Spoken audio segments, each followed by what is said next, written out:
What's up guys? Welcome to AnimeKouhai. If you'd like to help me out, please hit the like button and subscribe to my channel. His utmost goal was this childish dream, one of world domination, and I couldn't even laugh because of the implications. By the way, why did Ghee forgive Yuki so easily? So, I began, addressing Ghee directly.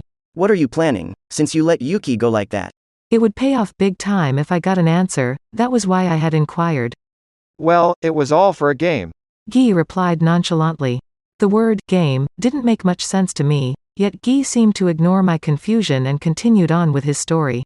According to him, the Eastern Empire would soon make a move. Ghee had let Yuki go because he was offered a deal. Yuki would sow chaos among the ranks of the Eastern Empire in exchange for sparing his life. Incredulous, I asked Ghee. Hey, you don't seem to want the Western nations to collapse. What's up with that? The answer I got was even more surprising than the one before. It's my job to manage them so that they don't collapse. Well, I don't want too many of them, though. The entire human race will be ruled by demon lords. That's my ultimate objective. That must have been the game Ghee was talking about. When he has complete control over humanity, victory is his. No. Then why did you order Misery-san to go destroy the council? The members of the council would have been wiped out right before the impending invasion from the east. Had that happened, the Western nations would have been royally screwed. Any efforts to coordinate a defense amongst countries would have been impossible, their fates most likely sealed before they even had a chance to fight. You can just call her Misery. Ghee smirked at my question, then continued. I approved of Misery's operation in order to unite the West.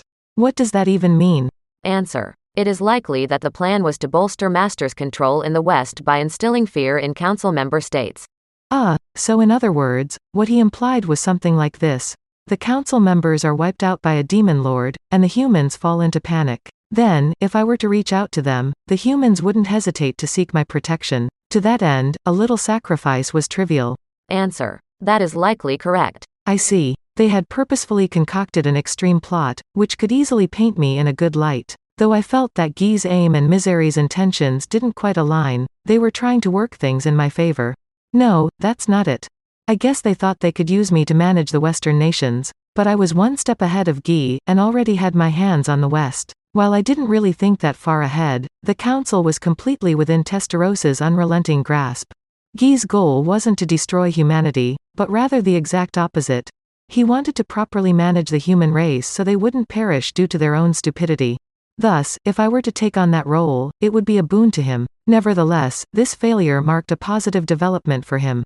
I figured one thing out though, Ghee is a slacker at heart. I was now convinced that things would be better if I handled them myself. Then, I pondered aloud. you won't have any problem with me dominating the West, I assume? Nope. Unless those idiots forget who's boss, I have no intention of butting in. That's a relief. It felt like we skipped over a couple steps I had otherwise expected, but if he was fine with it, then I had no qualms about managing the Western nations from now on. In that case, I'll accept the offer. By the way, do you mind ending your assaults on the northern regions of Ingracia? I'd heard from several sources that Ghee's subordinates regularly ravaged those lands. That area had been under the protection of Razul until he met his demise at Xian's determined hands. Since it was an emergency at the time, Sarian's emperor, Elmesia, dispatched the Magus to subdue them. It would be out of character to thank her for it, but it was also a little too convenient for me to ask her a favor like that again. As long as I was in charge of the Western nations, I'd have to shoulder the burden of defending them, which entailed hefty defense expenditures. I'd really like to avoid that, and fighters of Razul's caliber were few and far between to begin with. Please be at ease. Those chores can all be left to Testarossa. Diablo reassured me with a smirk, as if he had solved all my worries. Yeah, that's right. Ghee interjected before I could even ask if that was okay. Those guys would need a place to unwind from time to time, so just leave them to their own devices. Even Ghee agreed with what Diablo suggested. In that moment, I knew that a normie like me would never understand what went through a demon's head. As Diablo had recommended, I decided to hand the demons off to Testarossa, and because I took Ghee at his word, I judged there wouldn't be any disagreements about it. This was how I cemented my hegemony over the West, but it wasn't over just yet. Alright, Rimuru, can I leave the matter regarding the Eastern Empire to you then? Prompted by Rumina's question, I suddenly remembered that little problem again. When you say the Empire is making a move, do you mean they're taking military action? I ventured to confirm it for myself, and Ghee nodded as if it were obvious. I've heard the Empire has been conducting a number of military exercises recently. Hinata added. There's been a lot of talk about it at the council as well. The fact that she was aware of the situation suggested that she probably had a plan in mind. As for me, I was rather skeptical about whether an invasion from the Empire was truly feasible. I had deliberated over the 3 possible routes of invasion and deemed them far too arduous and unrealistic to assault. Apart from the vast losses they would incur, the Empire stood to gain little if they ultimately decided to conquer the West, ending in a Pyrrhic victory. A war of aggression was, after all, waged for profit. Prosperous countries became promising targets for those who had no food to eat, no resources to use, nor any space to live. If those problems could be solved, then there was no real reason for bloodshed. However, it came as no surprise that this was not an easy problem to solve. There was no reason for a rich country to make sacrifices for a poor country, and if they were demanded to do so as a matter of course, it would definitely cause disputes among other nations. That was why affluent countries also held armies for self-defense. It was important for them to dissuade aggressors with the guarantee of a heavy cost for victory. Should the blood they spill outweigh the potential gains they would make, then only a fool would resort to war. Even so, they still wanted to wage war. The reason for that was. Answer. They are likely confident in their odds of victory. Is there no other possible explanation? Since I'd taken control of the council, it was inconceivable for there to be an insider. But if there were one, they might have developed some new technology or devised some outlandish tactics. Or perhaps they possessed some kind of trump card. Hinata. I know. You're wondering about the structure of the Dwarven Kingdom that you requested me to evaluate before, right? From what I've gathered, it's not impossible to get a large army through. Hinata instantly read my intentions and gave me the information I wanted. The Dwarven Kingdom was neutral, and I doubted that Gazel would permit it, but it was the safest route to use to invade the West.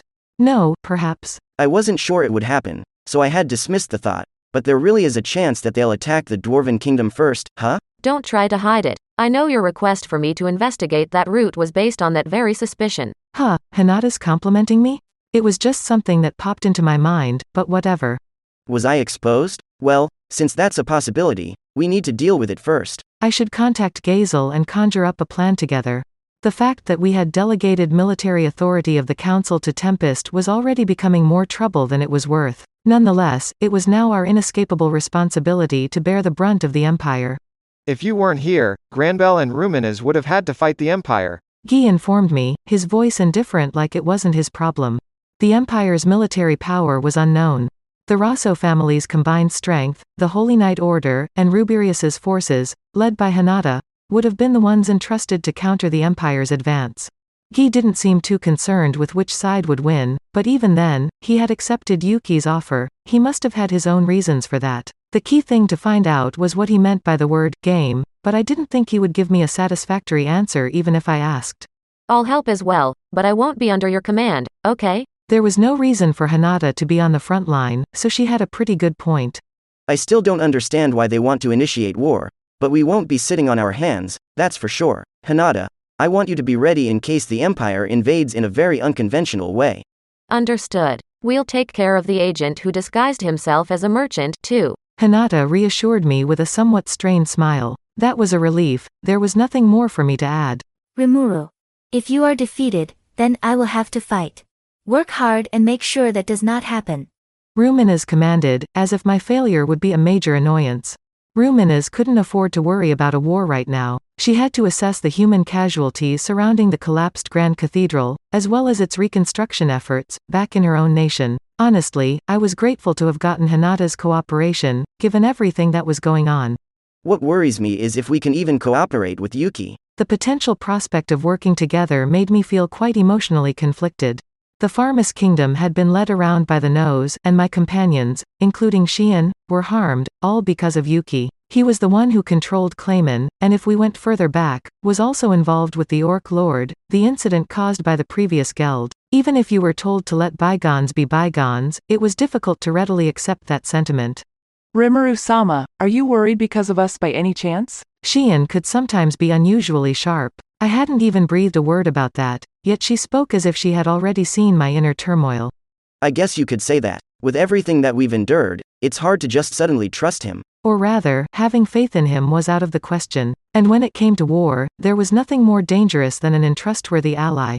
Even I don't know what that runaway Yuki has planned next. I'm not really interested either. I just hope he'll do his best in sabotaging the Empire. Ghee revealed rather nonchalantly. I thought for a moment after I heard that. As I'd expected, the idea of including Yuki as a part of our military forces was a bit far-fetched. Let us ask Soe Dono to investigate his recent activity, suggested Diablo. Please do so. We would hold off on the matter of Yuki for now, but the question of whether or not we would find common ground was entirely up in the air. At the very least, there was no way we could work together without at least receiving a proper apology. Since we were also running a country, we might have had to consider reconciling with him depending on how he played his cards. Although, my heart definitely wasn't kind enough to disregard his actions without some form of compensation. Xian, will that be enough for you? Of course. If he remains hostile, I will crush him, and if he is willing to reconcile, then I will forgive him after just one punch. Please don't end him in that punch, I silently begged her in my mind. If that really wound up happening, then we just had to say it was an accident. Since neither Xian nor I had the intent to kill, we could insist that it wasn't on purpose. On that note, we decided to postpone the matter of Yuki. That was not the end of Gee's business with us, as he had one more thing to discuss. His real reason for coming was related to the hero, in other words, Chloe. I knew that Granbel's goal was to free what Ruminas had desperately tried to hide in that place. So, I've been watching over it to make sure it doesn't go off rampaging. But then Diablo told me to let Rimuru handle it. Ghee said he then dropped by to check up on what happened after that. Just when did this exchange happen, was what I'd initially thought, but then I remembered there was a short interval where Diablo momentarily stepped out while the battle was still raging on. That's probably when he made that unwanted negotiation. I sighed internally, but it turned out to be a blessing in disguise. I didn't know how things would have turned out if Ghee ultimately decided to join the battle at that point. That's it for this video, guys. Thank you for always watching my videos and supporting my channel. Shout out to Speed Saber, the new member of AnimeKouhai sponsors. Thank you so much for helping out. Shout out to the commenters, Bikash Tamang, Wabalabadabdub, Catherine Rojas, Echo Plasma, Luminous Ekati, Wilfred Miller, Paich Niria Gaming, Rambaru, and last but not least, shout out to Charlie Kale Tesoro. I'll see you guys in the next video.